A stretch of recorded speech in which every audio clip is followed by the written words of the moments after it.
Assalamualaikum warahmatullahi wabarakatuh.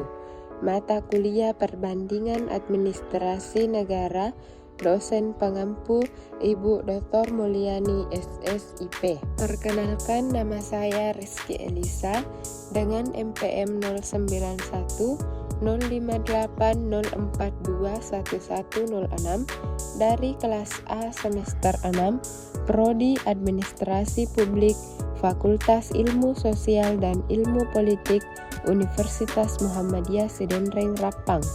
Baiklah, pada video kali ini saya akan menjelaskan mengenai aspek-aspek perbandingan negara.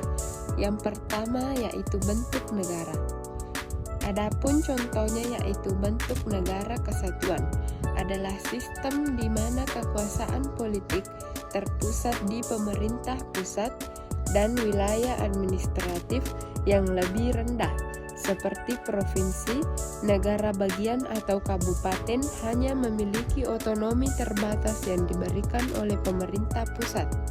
Negara serikat atau sering disebut negara federal adalah sistem di mana kekuasaan politik terbagi antara pemerintah pusat dan unit-unit politik yang lebih rendah atau biasanya negara bagian atau provinsi.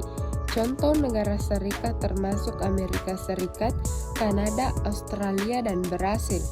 Yang kedua, bentuk pemerintahan.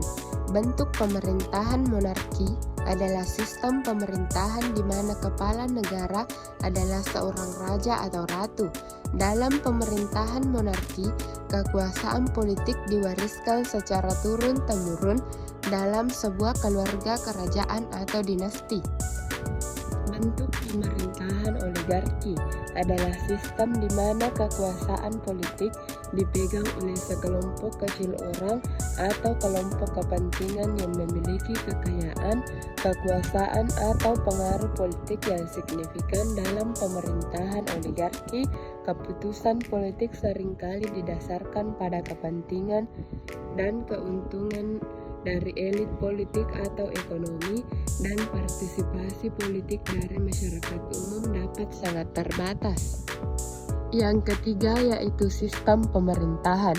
Sistem pemerintahan presidensial adalah bentuk pemerintahan di mana kepala negara atau presiden juga merupakan kepala pemerintahan. Dalam sistem ini, presiden dipilih secara terpisah dari badan legislatif dan memiliki kekuasaan eksekutif yang luas. Selanjutnya, sistem politik. Suprastruktur politik biasanya merujuk pada struktur atau otoritas politik yang berada di atas atau di luar tingkat pemerintahan nasional. Ini mencakup organisasi internasional, perjanjian atau entitas politik yang memiliki kekuasaan atau pengaruh yang melampaui batas-batas nasional. Sekian penjelasan dari saya. Wassalamualaikum warahmatullahi wabarakatuh.